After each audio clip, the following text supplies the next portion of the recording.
నా చిన్నతనంలో పండగలొస్తున్నాయంటే చాలు, మా అమ్మ అటక మీద ఉన్నటువంటి రాగి ఇత్తడి పాత్రలన్నీ కూడా కిందకి దించి, దానిలో మంచిగా ఇటుక పొడి, ఇంకా చింతపండు వేసి బాగా తోమితే తళతళ కొత్తగా మెరిసేవి. తర్వాతి రోజుల్లో అంత ఓపిక అందరికీ తగ్గిపోయింది. అలాగే పీతాంబరి లాంటి షార్ట్‌కట్ మెథడ్స్‌ని యూజ్ చేయడం స్టార్ట్ చేశారు. ఇక్కడ మీరు చూస్తున్న టిప్ చాలా న్యాచురల్ అండి. మీ చేతులు పగలకుండా, అలాగే అవి ఏమీ రఫ్‌గా అవ్వకుండా ఉంటాయి.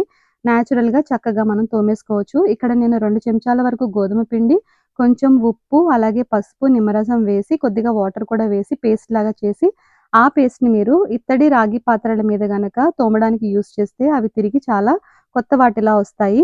ఇంకా యూట్యూబ్ అలాంటి వాటి ఛానల్స్‌లో అయితే నేను ఇన్‌స్టాలో కూడా చాలా రకాల రీల్స్ అయితే చూసాను. కొంతమంది సిట్రిక్ యాసిడ్, వెనిగర్, అలాగే డిష్ వాషర్ లిక్విడ్ అని ఇలా చాలా రకాల పదార్థాలు యూజ్ చేస్తే అప్పటికప్పుడు ఇన్‌స్టంట్‌గా తెల్లగా అవుతున్నాయి.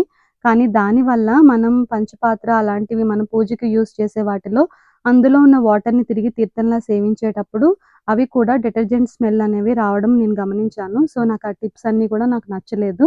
ఫైనల్‌గా ఈ టిప్ అయితే నాకు నచ్చింది. అందుకే మీ అందరికీ షేర్ చేసుకోవాలనిపించి అయితే షేర్ చేసుకుంటున్నాను. ఎన్ని రకాల టిప్స్ వచ్చినప్పటికీ కూడా పాతకాల పద్ధతి అయినటువంటి చింతపండు, ఇటుక పొడి అనేది చాలా పనిచేస్తుంది.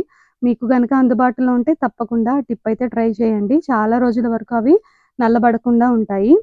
ఇన్‌ఫాక్ట్ నేనైతే ఇక్కడ గోధుమ పిండి యూజ్ చేశాను. మీరు గోధుమ పిండి స్థానంలో శనగపిండి గానీ, లేదా వరిపిండి గానీ యూజ్ చేసుకోవచ్చు. అలాగే పసుపు, ఇంకా ఉప్పు, నిమ్మరసం అవన్నీ కూడా మనకి ఇంట్లో ఎప్పుడు అవైలబుల్‌గానే ఉంటాయి.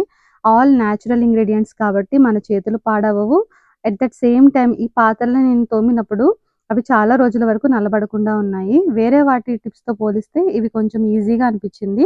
సో, మీకు గనుక ఈ టిప్ నచ్చితే తప్పకుండా కమెంట్స్‌లో నాకు తెలియచేయండి. మళ్ళీ మరొక మంచి వీడియోతో కలుస్తాను. అంతవరకు